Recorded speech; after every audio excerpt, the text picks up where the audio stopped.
Taste the Daily.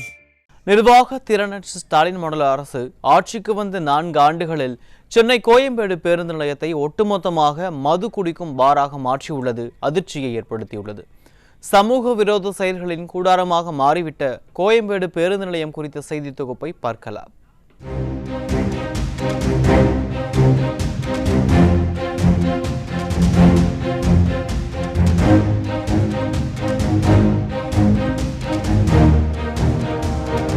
Chennai Koyambedu புரட்சித் தலைவர் doctor MGR பேருந்து நிலையம் ஆசியாவில் மிகப்பெரிய பேருந்து நிலையமாக இருந்தது.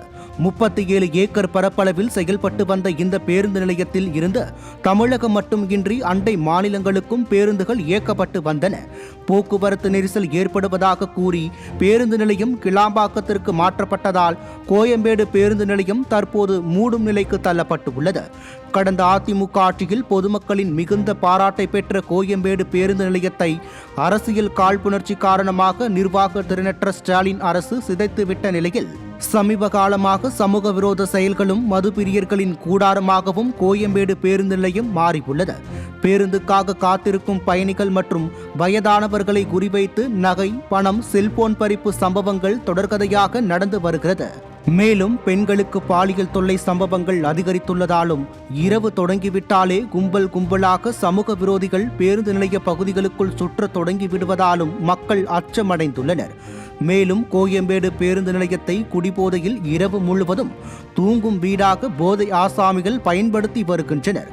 போதை கும்பல் அடிக்கடி தங்களுக்குள் சண்டையிட்டுக் கொள்ளும் காட்சியும் திறந்த வெளியில் சிறுநீர் கழிப்பதும் பேருந்து நிலையத்திற்கு வரும் பயணிகளை முகம் சுளிக்க வைக்கிறது.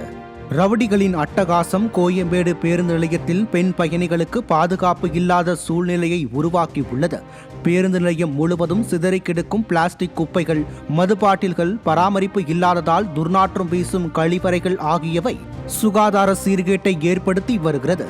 பேருந்து நிலையத்திற்குள் நாய்களின் நடமாட்டம் அதிகமாக இருப்பதாகவும் போலீசார் சரிவர பேருந்து நிலையத்திற்குள் ரோந்து வருவதில்லை என்றும் பயணிகள் குற்றம் சாட்டியுள்ளனர். மேலும் கோயம்பேடு பேருந்து நிலையத்தில் இருந்து வேலூர், தருமபுரி, திருவண்ணாமலை, கிருஷ்ணகிரி ஆகிய மாவட்டங்களுக்கு இயக்கப்படும் பேருந்துகளை கூடுதலாக இயக்க வேண்டும் என பயணிகள் வலியுறுத்தியுள்ளனர். திருட்டு, பாலியல் சீண்டல் என குற்ற சம்பவங்களின் கூடாரமாக கோயம்பேடு பேருந்து நிலையம் மாறியதே நிர்வாக திறனற்ற ஸ்டாலின் மாடல் ஆட்சியின் சாதனை என பொதுமக்கள் குற்றம் சாட்டியுள்ளனர்.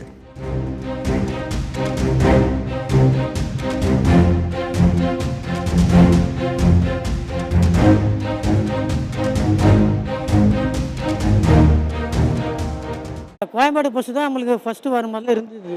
அது மாதிரி தான் ஃபஸ்ட்டு இருக்கணும். கிளாம்பக்கம் செகண்ட் ஒன்று. ஃபஸ்ட்டு கோயம்பேடு தான் இப்போ நம்ம திறந்தது, ஐயா திறந்தது. ஆனால் முன்ன மாதிரி கோயம்பேடு பஸ் ஸ்டாண்டு கிடையாது. இப்போது இது கொஞ்சம் ஃபெசிலிட்டி இன்னும் கொஞ்சம் நல்லா பண்ணால் நல்லா மக்கள் கூட்டம் அதிகமாக வரும். பஸ் ஸ்டாண்டுக்கு முன்ன மாதிரியும் இல்லை. அதேமாரி எல்லாம் இங்கே பொறுத்து தூங்கிட்டாங்கிறாங்க. நல்லா இங்கே பஸ் ஸ்டாண்டில் பஸ்ஸில் தான் ஒருத்தவரை மக்கள் கூட்டம் படுத்துங்கிறாங்க. எங்களுக்கு ப்ராப்பரான பஸ் ஸ்டாப்பு கிடையாது. இப்போ அதுதான் சொல்லணும். கிளாம்பாக்கம் போகிறதுன்றது ரொம்ப கஷ்டமாக இருக்குது. அதனால் இன்னும் பஸ் வசதியும் வேணும், இடத்தையும் நல்லா சுத்தம் படுத்தணும். இப்போ ரொம்ப மோசமாக தான் இருக்குது இந்த இடம். இன்னும் சுத்தம் படுத்தணும். பஸ்ஸுங்கெல்லாம் ஊருக்கு போகிறதுக்கு ரொம்ப கஷ்டப்படுறோம். இங்கேருந்து அங்கே போகிறதா இருக்குது, கிளாம்பாக்கம் போகிறதா இருக்குது. இங்கே கம்மியாக தான் இருக்குது பஸ்ஸு. ஆனால் எங்களுக்கு இதுதான் கிட்ட இருக்குது, வசதியாகவும் இருக்குது. அதனால் இந்த பஸ் ஸ்டாண்டை இன்னும் நல்லா படுத்தினா நல்லாயிருக்கும். இங்கே பாத்ரூம், கோயம்பேடுக்கு பாத்ரூம் போனால் பாத்ரூம்லாம் உடஞ்சிருக்கு. உள்ளே போக முடியல, பாத்ரூமும் போக முடியல. ஒரே நாஸ்தியாக இருக்குது. உள்ளே போயிட்டு பாத்ரூம் போகாமே வெளியே வந்துட்டோம். அதெல்லாம் கொஞ்சம் நல்லா பண்ணி கொடுத்தா கவர்மெண்ட் நல்லாயிருக்கும். ஃபஸ்ட்டு நல்லா இருந்துச்சு சார் கட்டின புதுசில். இப்போ எதுவும் சரியில்லை. பார்க்குறீங்களே நீங்களே எப்படி இருக்குது பாருங்களேன். ஒரே இதுவாக டெஸ்ட்டு இதுவாக இருக்க முடியல. பாருங்க நீங்களே தான். இப்போ 1 மணி நேரமாக நாங்கள் காத்துன்னு இருக்கோம் ஊருக்கு போகிறதுக்காக. டைமுக்கு எந்த பஸ்ஸும் எங்களுக்கு கிடைக்கல. இங்கே கிளாம்பாக்கத்தில் நிறைய பஸ் அங்கே போகிறதுனால இங்கே பஸ்ஸு கம்மியாக இருக்குது. எல்லாம் அந்த பஸ்ஸெல்லாம் இங்கேயே எங்களுக்கு இருந்தால் கிட்ட தாமதமாக இருக்கும். சீக்கிரம் போய் நாங்கள் சேருவோம். இன்னும் எங்களுக்கு ஊருக்கு போகிறதில்ல. நாங்கள் அவசர வேலையாக வந்திருக்கோம். அதனால் போக முடியல எங்களுக்கு. அந்த கிளாம்பாக்கத்தில் இருக்கிற பஸ்ஸு இங்கேயே மாற்றி செஞ்சோன்னா இங்கேயே வந்துச்சுன்னா எங்களுக்கு நல்லபடியாக இருக்கும். கிளாம்பாக்கம் எங்கே இருக்குன்னு தெரியல. இப்போ அங்கேருந்து ஒரு இதே மாதிரி தான் பஸ்ஸை பிடிச்சி எங்கே பஸ்ஸு நிற்கும், எங்கே இது இருக்கும். அது புதுசாக இப்போ தான் வந்திருக்கு கிளாம்பாக்கம்னு. திடீர்னு கிளாம்பாக்கம் இங்கேருந்து கிளாம்பாக்கம் மாறுதுன்னு சொன்னோன்னே அது ஜனங்களுக்கு ரொம்ப கஷ்டம். முதல் மாதிரி இருந்தாக்கா நல்லாயிருக்கும் கோயம்பேடு. ஆனால் கோயம்பேடு நல்ல வசதி தானே இருந்தது. இப்போ எதுக்கு கிளாம்பாக்கம் மாற்றினாங்க அதுதான் தெரியல. ஃபஸ்ட்டு அவ்வளோ ஃபஸ்ட்டு வந்து ஒரு 2 இது தான் இருந்தது, இதோட இப்போ பெருசாக இருக்குது.